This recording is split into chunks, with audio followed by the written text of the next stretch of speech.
আসসালামু আলাইকুম। আমার এই লোভনীয় সামোসা রেসিপি দেখতে চাইলে সম্পূর্ণ ভিডিওটা দেখতে হবে। প্রথমে একটা বাটিতে 3 কাপ আটা নিয়ে হাফ চামচ লবণ দিয়ে আটা লবণ মিক্স করে নেব। তারপরে হাফ কাপ তেল দিয়ে তেল আর আটা মিক্স করব। মুঠি করব, এরকম করে মিক্স করতে হবে। মুঠি যেন ভেঙে না যায়। তারপরে অল্প অল্প পানি দিয়ে একটা সফট ডো তৈরি করে নেব। ডোটা এরকম সফট হবে। অনেকক্ষণ মেখে নিয়েছি এটা। তারপরে বাটিতে তেল লাগিয়ে ডোর গায়ে তেল লাগিয়ে নিয়ে ঢাকনা দিয়ে ঢেকে রেখে দেব 1 ঘন্টার মতো। তারপরে সামোসার পুর রেডি করব।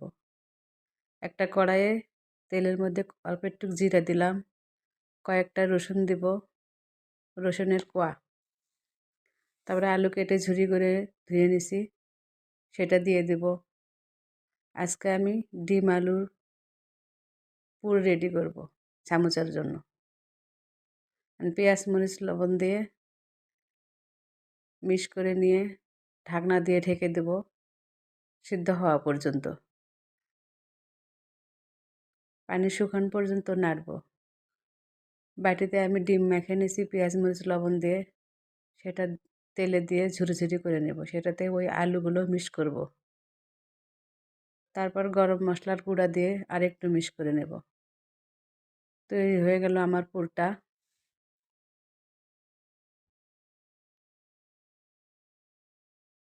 ডোটা আমার সেট হয়ে গেছে। এখান থেকে অল্প একটু লেচি কেটে নিয়ে রুটির মতো করে বেলে নেব। এই রুটিটাকে আমি 4 খণ্ড করে কেটে নেব।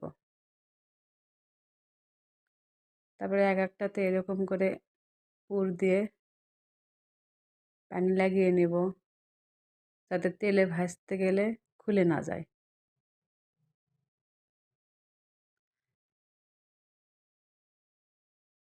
সামোসার শেপ দিয়ে নেব। আমার কাছে সামোসার এই শেপটাই আমার পছন্দ হয়। আমি এই শেপে সামোসা আজকে বানাচ্ছি। সবগুলো একটা একটা করে এরকম করে বানিয়ে নেব।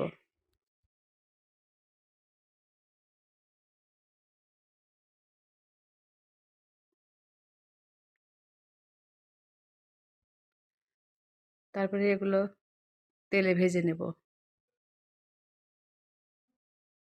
আস্তে জালে ভেজে নেব।